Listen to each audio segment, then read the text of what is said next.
खाने में कीड़े और खराब व्यवस्थाओं की शिकायत पर कलेक्टर व विधायक पहुंचे क्वारंटीन सेंटर। व्यवस्था चाक चौबंद मिली।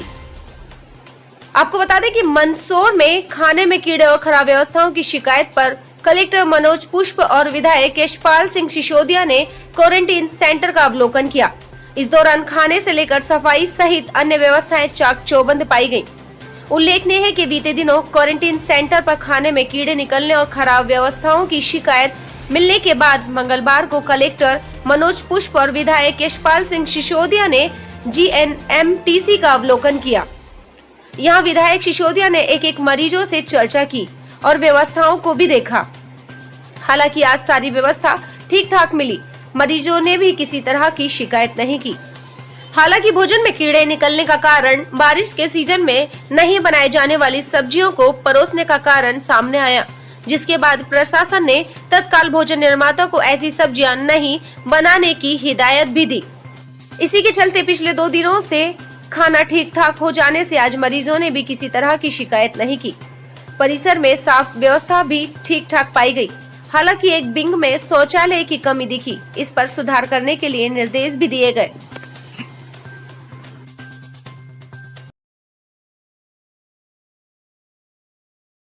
आपने निरीक्षण किया क्या किस तरह से व्यवस्थाएं मिलेंगी? आज 24 मरीज ठीक होकर के एक साथ जा रहे थे, तो हमने और विधायक जी ने इस अवसर का लाभ उठाते हुए यहाँ अवलोकन भी किया है, व्यवस्थाओं को देखा है। क्योंकि एक साथ बहुत सारे मरीज अभी जब किल कोरोना कैंपेन की हमने पूरे ज़िले भर में लगभग 7000 सैंपलिंग किए और उसमें से 120 लोग पॉजिटिव आए, तो उनको रखने के में यहाँ की व्यवस्थाओं में कोई कमी तो नहीं है, कोई समस्या तो नहीं आई है। क्योंकि इसके पहले जब भी हमने हैंडल किया था तो एक साथ 20, 25, 30 लोगों को ही हैंडल किया था। पिछले 1 सप्ताह से हम यहाँ लगभग 125 लोगों को हैंडल कर रहे हैं। तो हम लोगों ने उस व्यवस्था की भी माइक्रो समीक्षा की है, कहीं किसी सपोर्ट की ज़रूरत तो नहीं है। ये अच्छी बात है कि साफ़ सफाई की, भोजन की और जो हॉस्पिटल के मेडिकल आइटम की हैं वो सारी व्यवस्थाएं अच्छी है। और हम लोग पूरी तरीके से तैयार हैं कि जो भी पेशेंट यहाँ आएंगे वो ठीक हो करके और अपने घरों को जाएंगे। इसके बावजूद भी हम लोगों से ये अपील करते हैं कि आपको पूरी सावधानी बरतने की ज़रूरत है, क्योंकि वायरस वातावरण में है। और अगर आप जब तक आवश्यक नहीं हो तब तक घरों से न निकलें तो लोगों के संपर्क में आने से बचेंगे। आप मास्क लगाएं, फिजिकल डिस्टेंसिंग का पालन करें और जहां भी रहें आप अपने फ़ोन में सार्थक लाइट ऐप को डाउनलोड करके रखें। और अगर बाहर से आते हैं, किसी की तबीयत ज़रा भी ख़राब होती है तो आप फीवर क्लिनिक पहुँचें और अपना इलाज कराएं। इस प्रोटोकॉल का अगर सभी लोग पालन करेंगे तो हम निश्चित रूप से मंदसौर जिले को कोरोना के इस महामारी से बाहर निकाल पाएंगे। सर, एक 85 साल के बुजुर्ग को भी पहले यहाँ से डिस्चार्ज किया गया, 20 दिन के बच्चे भी पॉजिटिव आई थी, जिसका हाँ, मैं अपनी स्वास्थ्य की टीम को बधाई देता हूँ कि उन्होंने बड़ी तन्मयता के साथ सभी मरीजों का इलाज किया है। और हम देखें तो 20 दिन की बच्ची भी ठीक होकर के जा रही है। इसके पहले 85 साल के बुज़ुर्ग भी ठीक गए हैं। बहुत सारे लोग जिनको कोमॉर्बिडिटी के इश्यूज़ थे, बहुत सारी बीमारियां थी, वो भी ठीक होके गए हैं।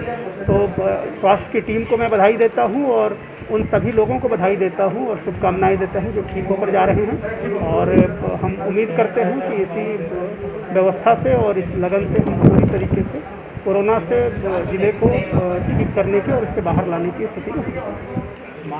मतलब आज ये कोरोना वार्ड का हॉस्पिटल का निरीक्षण किया। देखिए, नकारात्मक और सकारात्मक ये 2 पहलू हमेशा ज़िंदगी में चलेंगे, चलते रहेंगे।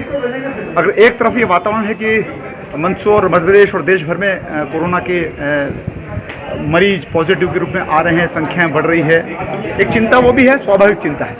लेकिन यदि आज मंदसौर के शासकीय जिला चिकित्सालय से संबद्ध हमारा जो नर्सिंग ट्रेनिंग सेंटर है, जिसको हमने क्वारंटीन सेंटर बना रखा है, और वहाँ पर अगर एक साथ 24 मरीजों की छुट्टी होती है और वो प्रसन्नता के इस क्षणों में मुझे भी आने का अवसर मिलता है और कलेक्टर मनोज पुष्प को जी आने का अवसर मिलता है, तो लगता है कि जो सेवाएं स्वास्थ्य अमले ने दी है राज्य शासन के और भारत सरकार के गाइडलाइन के अंतर्गत, दिशा निर्देश के अंतर्गत, मैं वास्तव में देख रहा हूँ, उन चेहरों को पढ़ रहा हूँ कि जिन्होंने सेवाएं दी है उनके भी और जिन्होंने सेवाएं प्राप्त की उनकी भी।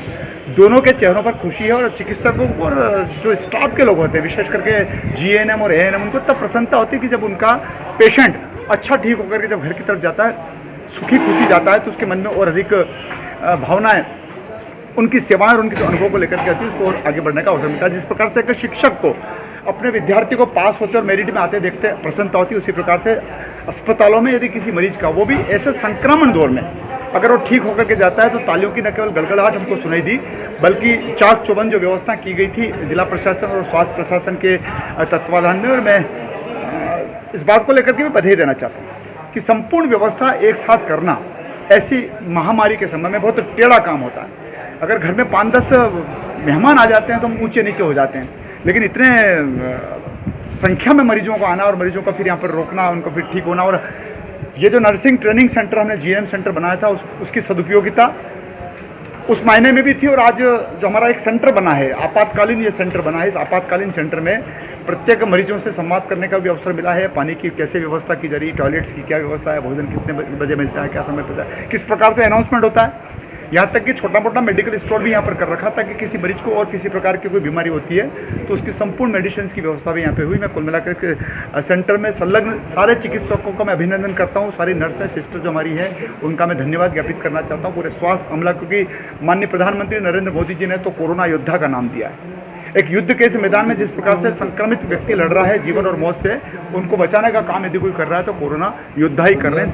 तमाम कोरोना योद्धाओं का मैं अभिनंदन करते हुए शुभकामना ज्ञापित करता हूँ। जनमत न्यूज मंदसौर को सब्सक्राइब करें और बेल आइकॉन जरूर दबाएं ताकि आपको मिल सके लेटेस्ट अपडेट।